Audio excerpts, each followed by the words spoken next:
Everything's on fire. Everything's on fire. Everything's on fire.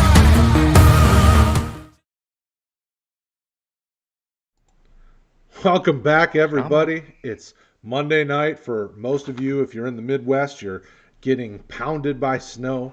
Those of you that are even in Texas are getting pounded by snow. I apologize to our Texas friends that are getting to experience what real winter is, but welcome to the party, pal.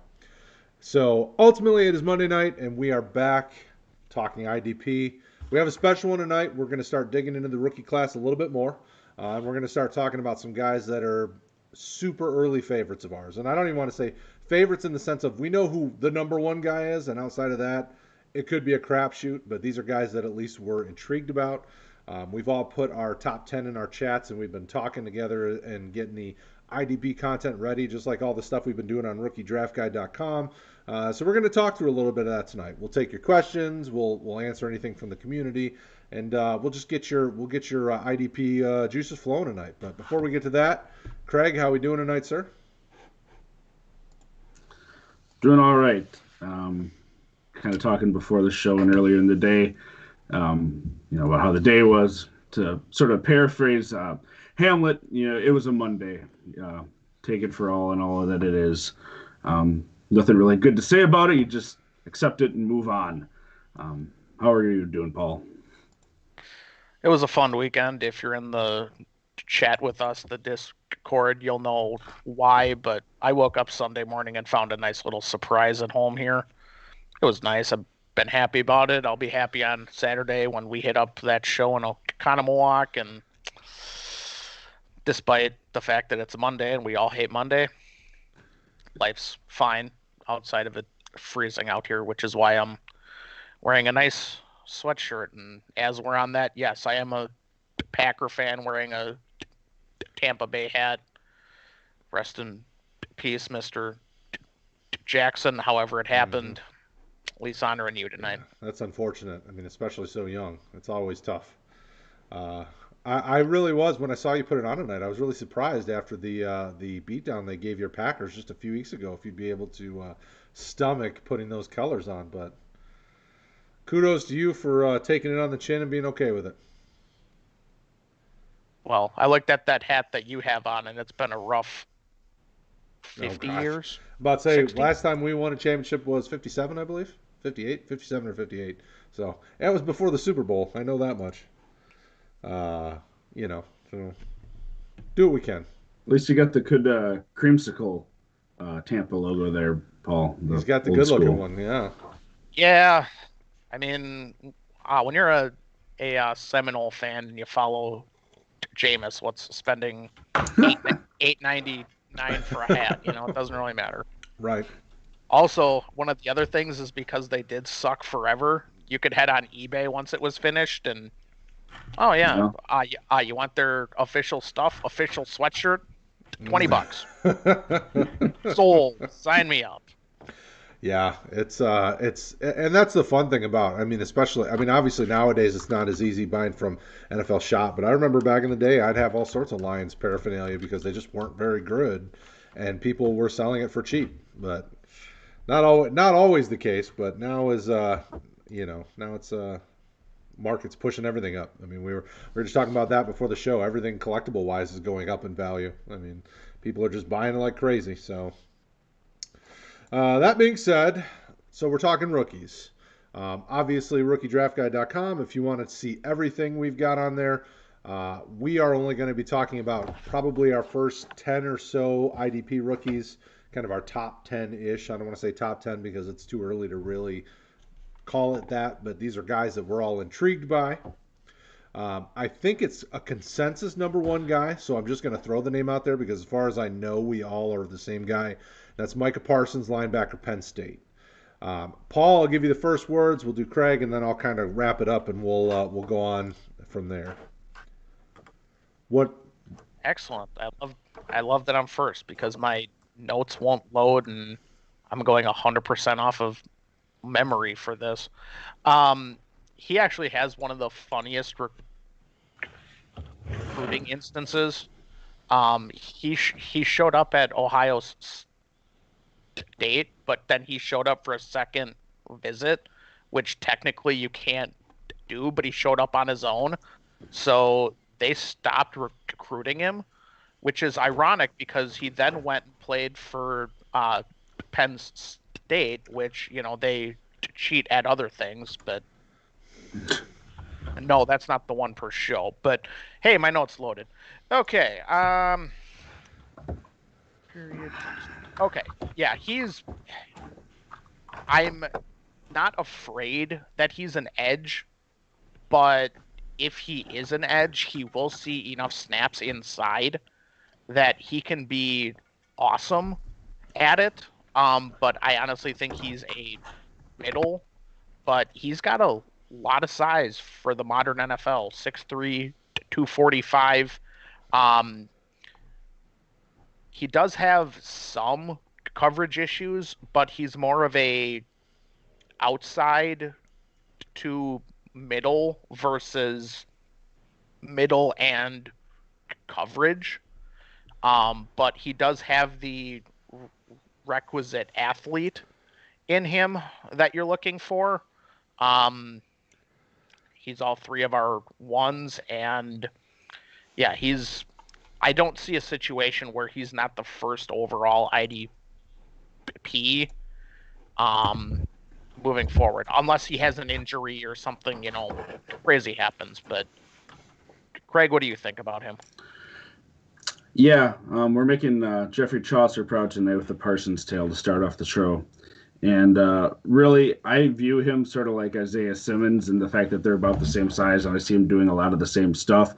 I think Parsons could play safety similarly to what Simmons had done. They're both probably going to be more so linebackers in the NFL overall, but just really a chess piece that you can line him up all over different spots, and I think he's going to be able to be productive.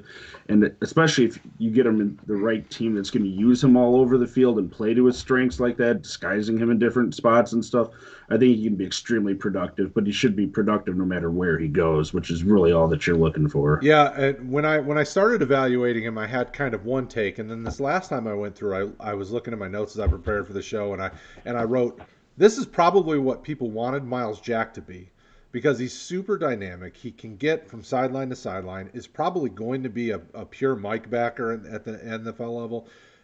Above average at pass coverage, a good tackler. Like every time I looked at him, I was like, man, this guy looks like he could be Myles Jack, but he's actually a good player. Like Myles Jack, there was always so many negatives on him. And I don't always like to comp guys, but to give people an idea of the athletic profile, that's the guy that I looked at and saw when I was watching him. Simmons would be, yeah, I could see that too, where you could move him around.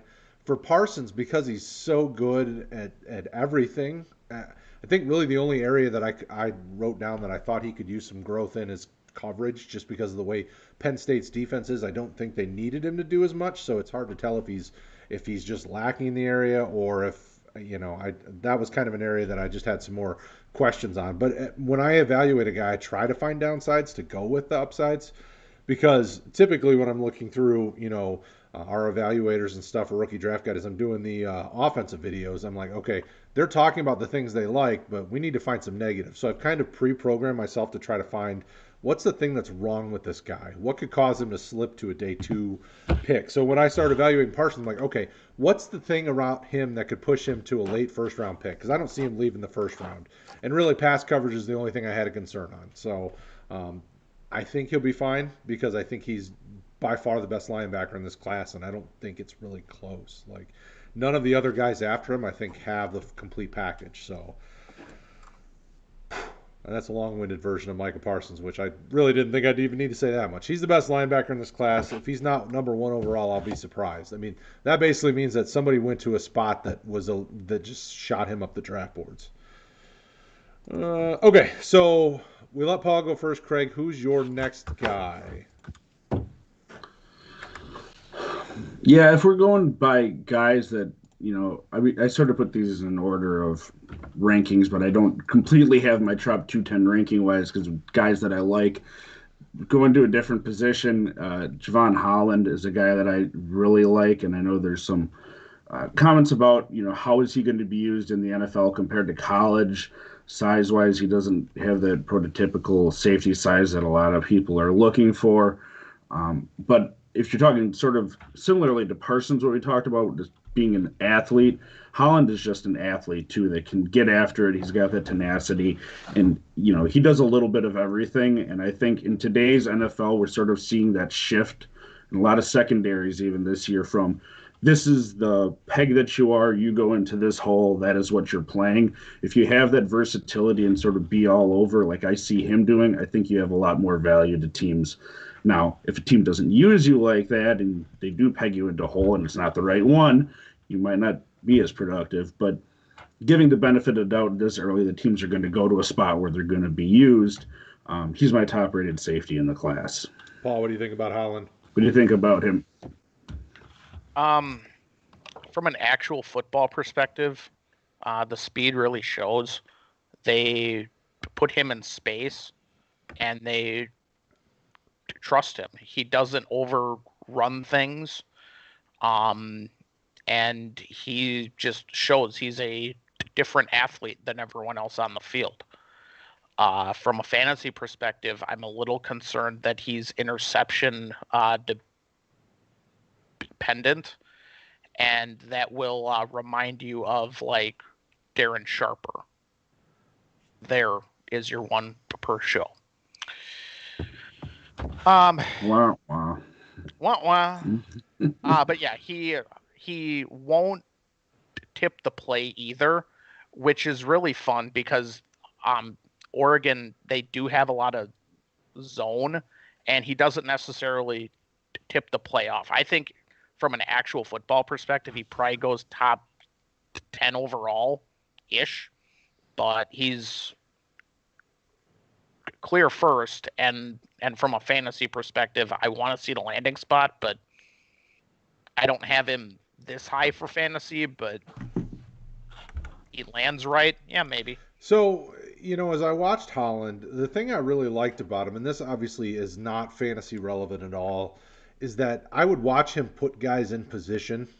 So he was, as from the secondary, he was kind of putting guys where they needed to be for the play, and that really speaks to a strong IQ. The safety not typically. Sometimes the safety is not the guy calling plays, but it looked like he was kind of the general on the back half of that defense. So that was really impressive. That would tell me that a team is probably going to draft him higher, which means he has a better chance to see the field sooner, which could return you faster fantasy value. And my hope would be is that he does. Now, obviously, you guys know because I was talking to you, I like Moehrig better, but that's only because I like his style of play. And I think he does a good job at a lot of different things too. But once you guys both said, oh, dude, we love Holland way better, I started to go back and started to rewatch a little bit. And that's when I saw kind of the football IQ. So some things that I really don't know if I noticed the first 2 or 3 times I watched him. So I like Holland. I think he's impressive. I think he's probably going to be at the top of the safety market. I think there's probably, though, 3 or 4 safeties that are going to vie for being the best safety this year when it comes to rookies. Something with him that, and I'm not saying they're the same because, we don't like comps again. We've all kind of said that, but this situation reminds me a little bit of last year when I had mentioned to you guys that I really liked Winfield, and he just showed up and just blew people's expectations by and large out of the water. And size-wise, they're similar. Tea drinking moment. I don't have my soapbox. I'm sitting down. But my point is that a lot of the reasons that Winfield fell, if you listen to the talking heads and comments from the community, oh, he was smaller, this and that. And Holland is really built like him, but has those instincts and awareness like Winfield has that made him able to, step into playing damn near 100% of the plays this year for Tampa Bay on a team that ended up winning the Super Bowl. So size is nice to have, but I don't think it's a be-all, end-all in today's NFL if you have that athleticism and other athletic ability. Yeah, I mean, kudos to you on the Winfield take. You were spot on. And Holland will be good. For a year. So far, so good. And I don't see any reason why, as long as he keeps his act together. Obviously, the peace sign in the Super Bowl was funny and all, but you got to be smarter on the field and be getting penalties for all sorts of crazy stuff. It's his first penalty in his NFL career. If There that was one's all 30 right. seconds. There was 30 seconds left. That was like, He had that in his ooh, pocket, and he played it at the right time. yeah, yeah. All right, Paul. Who's next up? Who are we talking about? All right, all right. I actually think between Parsons and my second ranked overall, I think it's closer than what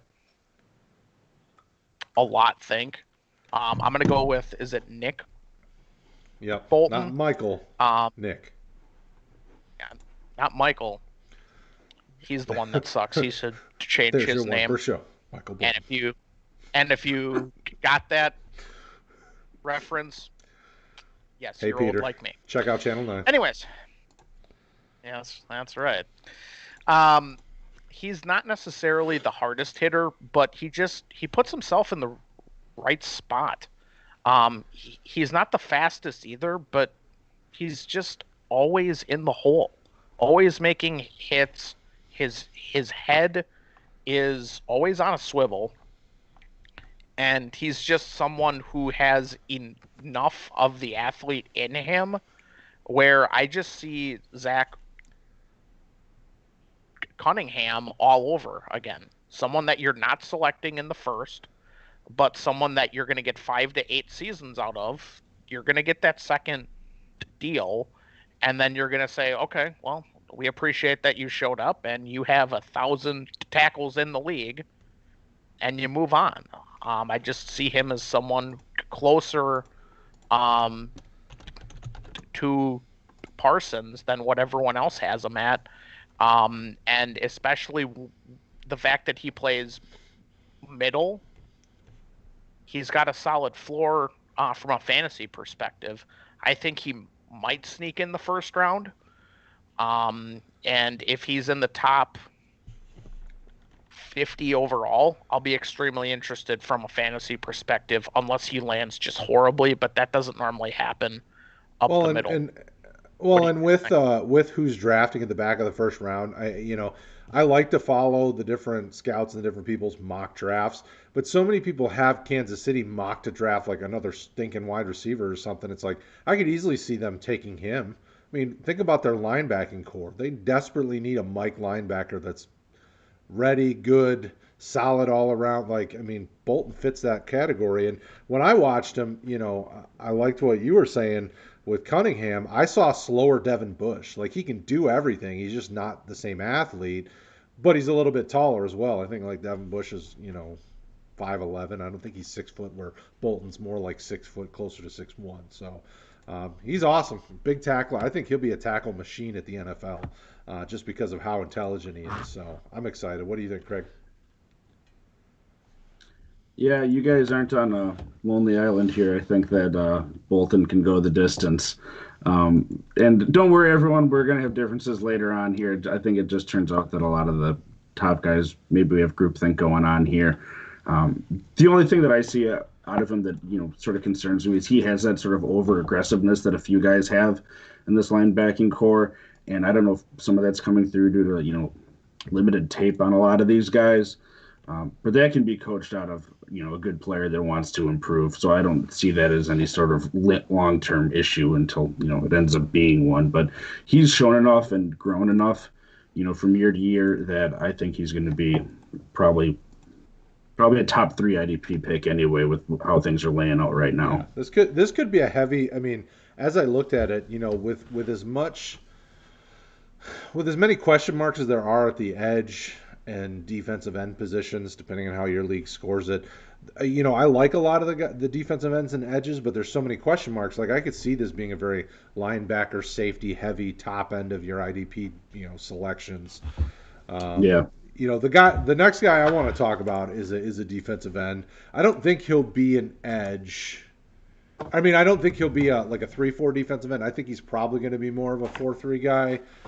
At least that would be my expectation. But Kwity Paye from Michigan, probably slightly homeristic, but the guy's got an immense upside. He's got great athletic ability. He continued to develop nicely under Don Brown, even though Jim Harbaugh is terrible at his job. Kwity Paye is what I think. I think he'll probably be the top defensive end out of Michigan. when we look back at Jim Harbaugh's classes of players, Rashawn Gary and Aiden Hutchinson, who's coming out as well. I think Paye is going to do a really good job because he can get after the quarterback. He's not just kind of a set the edge type guy. He's got the ability to get in there. So a guy that I'm interested to see. I think he's definitely I would love to see him go somewhere like Dallas or Minnesota, who both run kind of more pure 4-3s where they let their edges go after the quarterback. But that's just my thoughts. Paul, what do you think about Paye? Speed and hand fighting. When you got the speed at 270, I'm interested. He's got hand fighting with it also, and that you have a super high floor.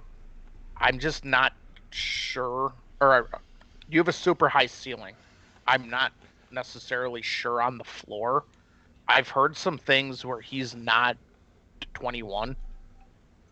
I've heard some things that he might be older, and he is an immigrant from one of those Civil War areas, and I remember this as a Milwaukee Bucks fan when everyone just insisted that 7-foot center that they had was 19 or whatever, and then they found out after the fact, they're like, yeah, he's really like 23 or something. So I'm concerned on that front, but there's nothing that we can really do about it. Just something that you want to file away if that happens. But I think he can. I think he's a 4-3 end, but he might end up as a 3-4 end. Yeah, landing spot for him is going to be huge. I've seen mocks and articles send him to Minnesota, Denver, and like Dallas are kind of the big ones that I've seen him go to. If he goes to Denver, I'd be excited just because Fangio does a pretty good job with his player development. So, Kraig, what do you think about Mr. Paye? Yeah, I have him as my third or fourth sort of defensive end, and I do agree. He's going to end up being a defensive end. He doesn't sort of have that tweener build. He's more the traditional sort of guy that you had mentioned, and sort of piggybacking off of Paul a little bit. I like his whole background story because the kid's got fight and drive in him. Like when you talk to him and you see him on the field, and you never really know what's in someone's head, but when you read stuff and you see interviews with him and stuff, and you can build off of sort of that vibe of someone that either has come from adversity and has that drive to overcome it, or has a reason like supporting their family and all that. I like seeing that character side of it because we talk too often about the bad character traits that certain players have or whatever. And if you see a sort of a top end talent with that personal drive and that extra oomph that they really want to succeed, I think we need to take that into account a little bit more often. Same thing, it's like these intangibles. There's a lot of guys in this class, like they come from that NFL background, and that's no guarantee to succeed. But I think it also can give them some sort of an edge in that they grew up like, a guy we probably won't talk about tonight, but J.C. Horn, his dad, played in the NFL for a long time. He knows what it was like to, be in the weight room, do the learning, all of that sort of stuff. And I don't see a whole lot of talk about that generally in the community. Maybe I'm not looking in the right places. There's too much of the negative, but if you can find those positives to build off of, and you believe in the guy, I think that can give you an edge. And I feel that way sort of with Paye in terms of his background. Absolutely. All right, Paulie, who's your, or no, is it Kraig's turn? I don't know. I don't even remember now who we go to. Kraig, we'll go to you. You can wait, Paul. All right, I'm jumping around on my list here because that's what I feel like to do. And if you would have made a list, even 4 years ago, for the class coming out when this guy comes out, one of the top commandments would have been don't sleep on him. And I feel like Dylan Moses is getting a little bit of the forgotten man syndrome here. That guy, even in high school, he looked like an NFL player and was playing like an NFL player. And I know he had some injury concerns, which I think are warranted, but the guy is still a beast. He has, to me, the complete athletic profile of what you would want in a linebacker in the NFL. Where he goes to, what sort of position he's playing, I think we say a lot of this so early on will be key, but I still have him as a top 3 linebacker, and I think the guy's still going to be a beast in the NFL despite those issues that he's had in the past few years. Paul, I knew you were talking about him years ago before I even knew what a Devy League was, so I'm interested in your thoughts on him. I drafted him in XFL after his freshman year, which is ironic because I'm going to sit here and go, yeah, I'm not so much of a fan. If you're looking at the athlete, top 5 selection, he's a beast. He can play edge. He can play up the middle. If you want the negatives, when he's in coverage, no bueno. He flips his head around, and not because it's on a swivel. He flips his head and runs and doesn't reset, and not good. Tackling is only average, but once he hits you, he will thump you. And I also had seen a couple lazy snaps that he played where I don't want to say should have made the play or something, but if he's not the focal point, he'll dog it a little bit. I ultimately think he ends up in the 3rd to 5th, maybe. And landing spot for him is absolutely huge. It reminds me of a Malik Jefferson situation all over again. And that one just in the league one year, out of the league the next year. See ya. Well, he's still in the league. Is he? I think he's either in Baltimore or Cincinnati. I think he's in the AFC North. I'd have to verify.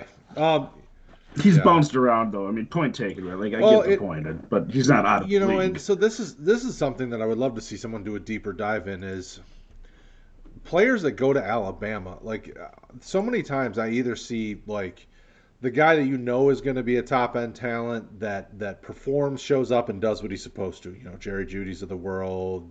Some would obviously say like a Devonta Smith this year, but then you have the other side of it, the guys who their talent got them there, and then they just kind of skimmed through and rode off of, kind of, I don't want to say they didn't try because, when you get to that level, everybody's performing and they're working their tails off to some extent, but they just kind of breeze through college because they're trying to get to the NFL and get them paydays. Like, I just wonder, especially those bigger schools, the Bamas, Clemson's, some of those schools, how, if there's any kind of statistics that would back up how many guys are really, putting forth the effort the entire time.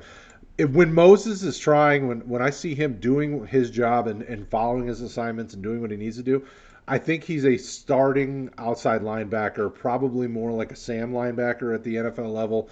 And I think he would be fine at it. He's got the athletic ability. He's got everything you want to see. He can hit and bring the guys down without losing the tackle. Like, I don't see a lot of broken tackles with him around.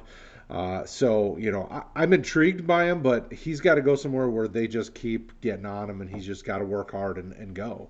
And maybe he was just breezing by on his athletic ability and kind of, like you said, was dogging it a little bit. And if so, then once he gets to the next level, coaches will bring that out of him and he'll play hard. Maybe, and maybe he will do well, or maybe he'll flame out in 2 years because he doesn't want to try that hard. I don't know. I like him. I would take a chance on him just because I typically try to throw some linebackers on my taxi squad. He's not a guy I'm going to highly draft when it comes to IDP guys, unless he goes somewhere where I'm super excited about it. I'm a little nervous. Alabama linebackers always kind of make me a little nervous. I don't know why. He's also, his first year in the NFL will be his second full year back, from an ACL tear, which, we've seen that even with guys in the NFL. To get back to that pre-playing level, it takes you generally over a year. So I think it'll be interesting to see if he does bounce back. I think he will. So we got a question. Well, sort of a question. Our boy Joss, love you, Joss. As always, it's good to see you. He had to hold so many running backs and wide receivers last year that his IDP depth is suffering. He's looking to try to hit on a third round linebacker. Probably it looks like at the 302 spot.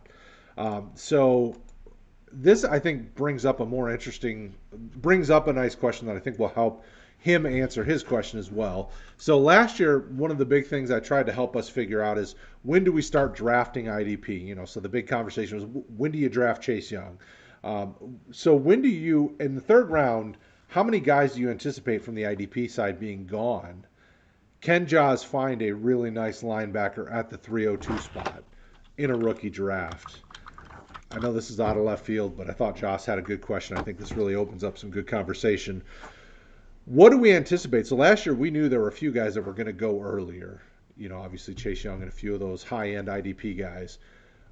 Do we think the second round is going to see a bunch of IDPs go, or is it basically going to be Micah, Parsons, and a couple guys maybe, and you should have some nice sleepers here?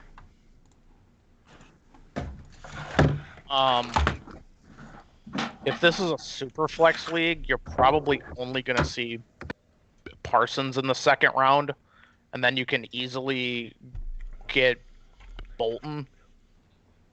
If it's a non-super flex, I'm just going to take this segue and run with it. Chaz Surratt is super interesting for me. He's a former quarterback, and yes, if the name Surratt sounds familiar, his brothers. Sage is on the offensive end, and yes, they're not at the same school, and they're brothers. Tackling floor for him, he sees the hole differently because he played on the other side and he knows weaknesses. He's just always in the hole, always looking for tackles. He doesn't have the stiff hips that I was maybe expecting when you go, okay, this is someone who he switched over from offense. No, he doesn't have the stiff hips. If you want your option that you go, okay, this is, I'm not going to get Parsons. Bolton went a pick or so in front of me. Chaz Surratt is someone who I'm super high on. I have him as my third overall IDP before landing spot. So that's who I would pick. Kraig, any thoughts on the Chaz? Yeah. I have Chaz on my list too, guys that I'm really interested in. He's sort of in my third tier, I guess, if I'm separating my linebackers into tiers at the moment, which I really wouldn't want to do until post-draft. Or, if I had a rookie league drafting beforehand, I'd have to do it before then. But, yeah, he's sort of in that third, fourth linebacker for me, which kind of fits into this area of what he's asking out of a guy that you could pick there. Depending on how your league sets it up, the other guy that I would throw in there, well, there's two of them, but I know Brad's going to touch on one, so I'm going to say Zayvon Collins is another guy that I really like. He might be the defensive end, outside linebacker, edge sort of position, depending if your league has that, but a lot of leagues he's still going to probably be a linebacker. Jaws says most of his leagues are flicker, so he would have edge players. Edge. It doesn't mean they use it, though. Right. They have the ability to do it. And it's all league specific in terms of scoring and how high people are going to go. And the main league that Paul and I have been in for the longest, and the RotoHeat scoring is sort of built off of that. It varies, but we probably have 3 guys taken on average in the second round, and that's probably your top defensive lineman usually is the first guy to go, and then the next 2 are your top couple linebackers, and then they start filling in more in the third round. That will vary, of course, per class and who your owners are. We had Clowney go at 1-7 in that league, I think, originally. Somewhere like that. I would say something, but I selected Carlos Hyde 8th, so... Well, my point is, generally speaking, and if you can find the RotoHeat scoring on a lot of our articles, you can just search it at rotoheat.com to find out what we're talking about. But that sort of scoring, your top defensive players are usually a half to 2/3 of the scoring of your top offensive guys outside of quarterbacks. So, it's not a true 1-to-1, but it's decent scoring. And you're going to find guys that you like still in the third round, especially at the start of the third. So if you can find a couple of these linebackers that we talk about here that you delve into that you like, you'll probably be able to get one of them at that spot that you'd be happy about. Yeah, I mean, I'll throw out kind of the 10 linebackers that I expect being, I don't want to say fantasy relevant, but the 10 linebackers I think probably will be able to, you'll be able to find good value in would be Jeremiah Owusu-Koramoah from Notre Dame. He's a bigger one, 262. Zaven Collins, who, Jaws, you just mentioned that you liked him. You liked his tape. He was an award winner from Tulsa. Obviously we mentioned Parsons and Bolton. Jabril Cox from LSU, I think, will probably be more of he could be a 3-4 outside linebacker potentially, which may give him a dip in value. Cameron McGrone from Michigan, obviously Chad Surratt from North Carolina, and then the Ohio State linebackers Pete Werner, and Baron Browning. I think all of those linebackers, and then obviously Dylan Moses, who Craig's mentioned, I think all of those linebackers will probably be at least semi-fantasy relevant come draft time. And I would think as you continue to look at them and watch film, Jaws, those would be the guys that you want to target to see which one you like the most. Outside of Parsons, I would think any of those other 9 are probably going to be available at the 3-2, quite honestly, because the types of leagues nowadays, the way IDPs go, I got to think that you're going to see, a defensive end, a safety, a linebacker kind of be the second round picks, and then there should be a lot to choose from at the 302. I think you're safer there than if you were at the 306 to 8 range. Yeah. Could get a little even run. if you don't get even if you don't get Bolton there, we're going to sit here and act like we know who the next 4 or 5 are, but we know for a fact that there's going to be at least 2 or 3 of them who land well. And eventually it's just, okay, well, this is the tier 2 or 3. I would feel safe there. Well, yeah. If you need Well, for defense. sure. There's so many there's a lot of safeties coming out that could have potential value. Easily probably 3 to 6 that could slide up. You have a good chance of getting probably your second or third linebacker on your board at the 302. If it's someone that you need to produce, which it kind of sounds like too, you're going to want to really look at where they go to and then pay attention in training camp if your draft is after that. Because even the guy that Brad and I had liked, and Paul not as much, but Willie Gay got selected nice and high last year, didn't do anything this year on the team really. He started seeing the field a little bit at the end of the year. I know it's a weird year, but pay attention to those things, because if you hear word coming out of camp that this guy's more of a project, even if you like him, if you need immediate help, you're not going to want to take him probably. For sure. So, let's see. I think Paul's up here. Yeah, Paul. Drop another one for us. Sure. Jeremiah Owusu-Koramoah, or whatever his name is, linebacker, might be a safety. He's undersized, but they use him in space. And whenever they play you 5 to 7 yards off in space, it means you're going to see the field about 100% of snaps. Well, maybe like 90, but once he can figure it out, he's going to be on the field. Again, he's undersized, 215 range. But with how the NFL loves their speed, he's got serious upside. I even have here, if they see him as a safety, means he's got speed. Let me see here. I didn't see him a lot in man, but I think he's got the athlete in him.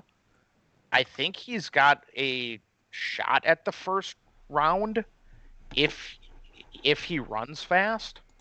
And I'm not saying I would select him in the first round, but I can see someone selecting him in the first or early second. He's got upside, and he's another one of these options that if they land well, late seconds, early mid thirds, that's where I'd be looking for him in this range. Obviously scoring dependent, but I don't know. How did you guys feel about him? Go ahead, Kraig. I kind of feel similar to him, like we've talked about with a couple of these guys, and he's larger just in stature than the guy I talked about previously. But you're seeing a lot of these guys at our college safeties have that sort of ability to play that safety hybrid linebacker role that we saw Jeremy Chin play a lot out of necessity this year with Carolina and be really productive in it as a rookie. Defensive backs in general this year from this rookie class, for whatever reason, whether it was COVID or just having an easier situation in the backfield, I don't know necessarily team by team, but we saw them play a lot more than the linebacker counterparts outside of like Queen, basically. You had Simmons not play a whole lot, Gay didn't play a whole lot. Murray, I'm chalking that up to more of just that who knows roulette wheel that they were playing with the Chargers linebackers based on injuries and the coaching staff. But he's another guy that I think can sort of play that all over the field in those different positions, like a Simmons. He has that just second level speed that you want out of a guy, and he can also hit and make the tackling play. Where are they going to use him? It's going to matter a lot, but as opposed to 5 years ago, even, you're seeing just so much more of this versatility be favored by NFL teams and almost be a necessity for these defensive players as they have to match up against a tight end, a linebacker, sometimes a wide receiver, or just rush the quarterback. And if you can do all of those or most of those, you're really an asset to any team pretty much. And I feel the same way about him. Yeah, and to I agree with what you guys are saying about him all the way around. So while you guys were doing that, I was trying to look up a couple of mock drafts of some of the scouts that I follow to see where Jeremiah Owusu-Koramoah is going. And a couple of them both have him slated at the middle of the first round of the Raiders, who need an infusion of athletic linebackers. So that speaks to what you guys are saying. It's more of us to support you guys in what you're saying. That, Or they could draft a fat man and figure out how to use Littleton. But yes, I mean Littleton's Oakland, Los Angeles, Las Vegas. They can draft something else but they could use linebacker help for sure. Might make, yeah. Well, they got Kwiatkowski, and I'm not sure if he's a free agent or not. Yeah, both of those guys had shorter contracts. They were like 2 or 3 year deals they both signed. So, I mean, even if they drafted someone, in a year, they're going to probably be able to just move on from a guy or need a guy. On a funny side note, this same mock has Nick Bolton going to pick 24 to the Pittsburgh Steelers to be paired up with Devin Bush. Also goes with what we were talking about, or at least how I had mentioned that he's kind of a slower Devin Bush, but...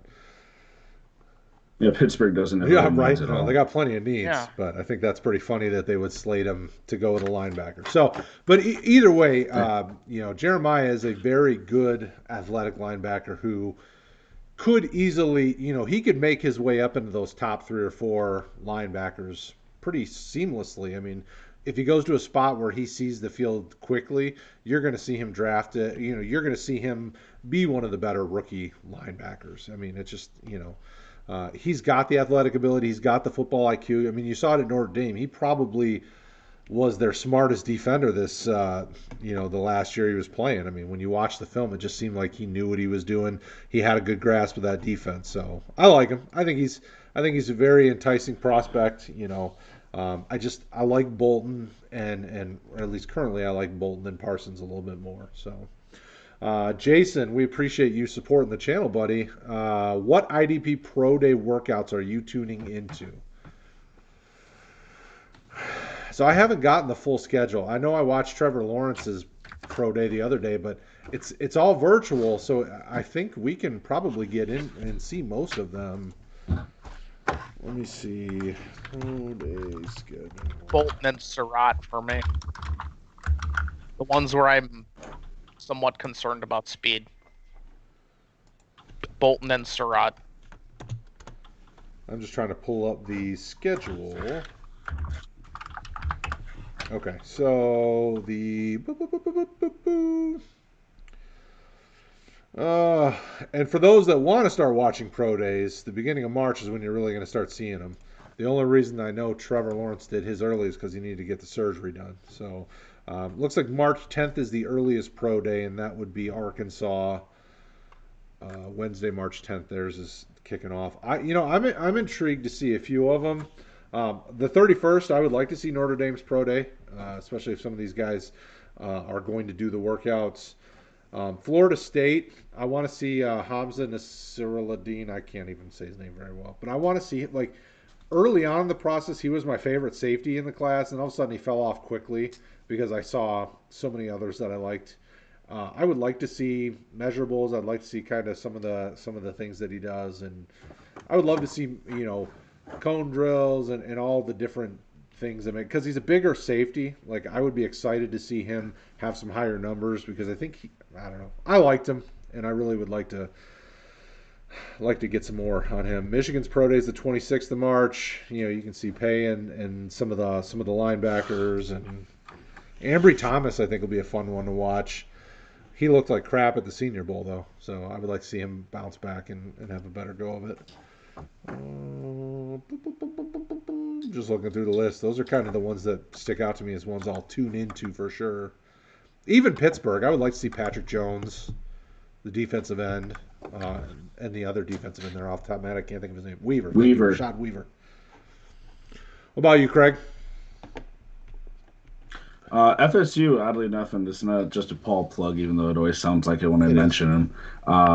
Nasruddin, I really want to see him too because he's a guy that, that first wave that we did wasn't really someone that we looked at a ton, and then we started going deeper, and each time we go through, I started liking him a lot more, and he's probably, top 3 guy for me right now. I know a lot of boards don't have him, but remember too, when you're looking at mock drafts, NFL draft position doesn't always equate to fantasy production. A lot of guys that you see drafted later in the NFL draft come around to be really good fantasy players. So if there's a guy that you like that goes later than you thought he would, it isn't by any means, the death knell for him. But even someone like Marvin Jones, who, Paul, he was a top guy in his recruiting class, like really high, wasn't he? And you said he just hasn't done it, what people wanted from him. Marvin Wilson, sorry. But yeah, he was probably the number 1 defensive tackle, and he's not going to finish as that. I honestly think he's probably a 4th or 5th round actual NFL selection, and that might be generous to him. He can't shed blocks at all. But from a fantasy perspective, I think that Hamza Nasruddin is probably your number 1 safety from a fantasy perspective. I know that Brad had showed me a couple of the coverage snaps that he had, and he looked horrible. We're sitting here discussing Jeremiah Owusu-Koramoah. Yeah. He's actually lighter than Hamza, and we're talking about him as a legit linebacker. We're talking about Hamza as a safety only who doesn't look awesome in man coverage. What'd you expect?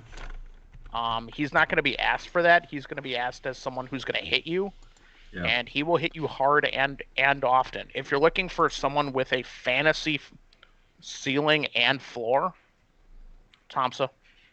Yeah. I will be actively looking for him in leagues because he's got such an immense upside from a fantasy perspective. I think he probably heads in the late 2nd, early 3rd.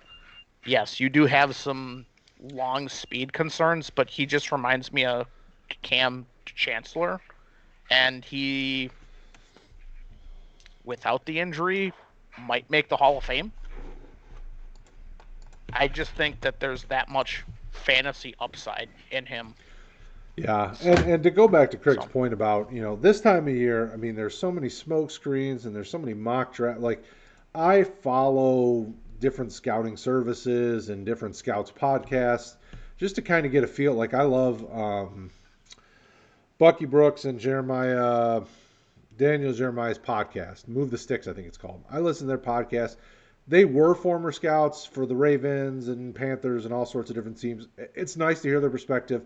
I don't take it as, truth. I mean, it's just two guys that used to be in the league that now talk about it. Like, you find the guys you like to listen to, and you get their takes, and at least it gives you an idea of what somebody who had gotten paid to do the job thinks. It is what it is. Trust the tape, trust your eyes, go from there, and then let draft night help you dictate what you saw based on what you anticipate, which then could lead to fantasy success. I mean, it's so hard to really base any hard opinions on anything you hear, whether it's, NFL scouts, whether it's, draft tech, draft network, any of these draft places, these guys, nobody's in the war rooms, nobody's in these front offices to hear what these guys are actually saying. And they're not going to tell you what they're actually saying, even if they did know. It's just not, that's not how the league works. So we're all guessing. It's really what it comes down to. In fairness, we also haven't really hit on anyone besides JOK that we're concerned yet about their spot. If we did a next 10 or so, you're going to have 5 or 6 of them that you go, if he's in a 3-4, this, if he's in a 4-3, this. So far, it's just the JOK on that. All the other ones have they have a fairly set position. Oh, for sure. Absolutely. One of the other guys that I wanted to bring up, I think could fall into that category, and that's Azeez Ojulari from Georgia. Like, if somebody tries to wedge him into a 3-4 scheme because he's 6'3" and like 240 something, I think that'll kill his value. I think he probably has to be in a 4-3 just because of how he plays and his style. I would be very concerned, at least from what I've seen. But do I have a clue? No. No idea. He's got ceiling, though. He He's does. got ceiling. He can be explosive. He's got floor. He's got floor issues, yeah. But he's got a nice old ceiling. Well, I think that's kind of what Brad said at the start of the show. A lot of these defensive end edge guys, the sky's the limit, but the floor is like, dangerous. You're going back to the Stone Age here. I mean, someone that, Twitter's in love with, and, for good reason, if you just watch a highlight reel, Gregory Rousseau, who I know we're not all that amazingly high on, the guy's got an astronomical ceiling, but when I look at him and see what he does, yeah, he did better stat-wise in college. He's Dante Fowler to me. If he doesn't, decide that he wants to play hard all the time, yeah, he's going to get drafted high probably. But if he doesn't put in the effort to get better and continue to strive to be as good as he could be, you're going to see him fall off, and he'll be in the NFL for a while. He'll end up just being a guy with, oh, yeah, he had one really good year here, and then 3 years later, oh, he had another really good year and got a contract. Like, man, when you have that high of a ceiling and that low of a floor, if you don't try to balance it out as a player and get to that happy medium, you crash and burn more often. Well, and he really needed to stick around. Like, he shouldn't have opted out. He needs time to develop. I mean, you really didn't. I don't think we've seen. I think there's still a year or two before we see the best this kid has to offer. I mean, he's got the perfect size, athletic profile. He can be the best edge guy in this class, but I just don't think he's ready to be that yet. I think he needs time to develop, and I think he is probably one of the most dangerous scheme-dependent players in this draft, because if they really do try to shoehorn him into something that isn't a 4-3 edge, I'm really concerned about what he can be at the next level. Yeah, I don't think he can play inside in either a 3-4 or a 4-3. Well, actually, he's not in a 3-4 because he can't fit any of the holes. But Miami, they had him inside in a 4-3, and he just looks like a fish out of water there. I thought he was a round 3 flyer last year, and I still think the same thing. There are some who feel that he's going in the first round and some that hate him. I mean, he's polarizing. In this draft class, it's going to be a lot. You're going to see things happen where you're like, ooh, because they haven't gotten the same type of availability. The players, these opt-out guys, how do you factor them in the equation? Because he's not the only one to have done it. We've talked ad nauseum about Jamar Chase and some of these other guys. So this will be an interesting draft, but I don't like if I were a betting man like the two of you, I would be terrified of trying to put money on what teams are going to do this year because now they're all really truly trying to trust what they see on tape because they don't get as much time face to face with these kids and Zoom calls and all that other stuff just isn't the same as being there physically seeing everything and having all the film and it's gonna be a nerve-wracking year for teams, I think, because there are gonna be some huge misses, probably early, that are gonna set teams back.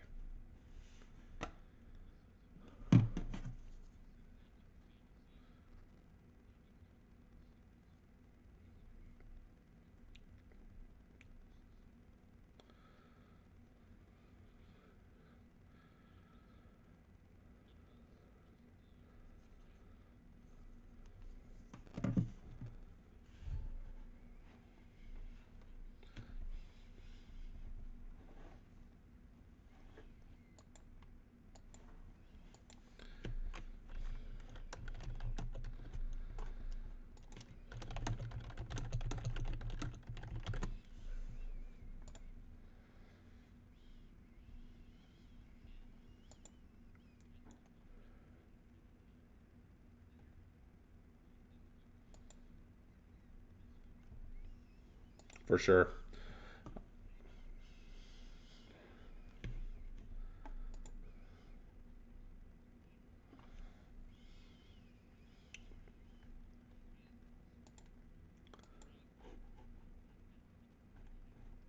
After the fact, but I don't want early seconds unless you know what you get out of it this year. Yeah, for sure. Understandable. And it's. I think it's also going to help guys that are drafting, especially in like IDP drafts, because you're going to see some of these defensive guys are going to fall down the board a little bit, and you're not going to, and you'll probably get some good value later that you might not have gotten in previous years. So it'll be really. I think looking back, it'll be a fun draft because it's going to be confusing, and you're going to have to work your tail off to find some value at spots. And I would say don't get nervous if a guy slips down the NFL draft. If you like him and what you've seen, you're really sold on him. Don't be so sure he isn't going to have that value still. So, but what do we know? We're here to entertain you. We're here to give you one per show and some fun stuff to enjoy throughout the week. As we wrap up the show, thank you guys for hanging out. Jaws and Jason, all of you guys, hopefully we've helped you, enlightened you a little bit with our IDP knowledge and all those fun things.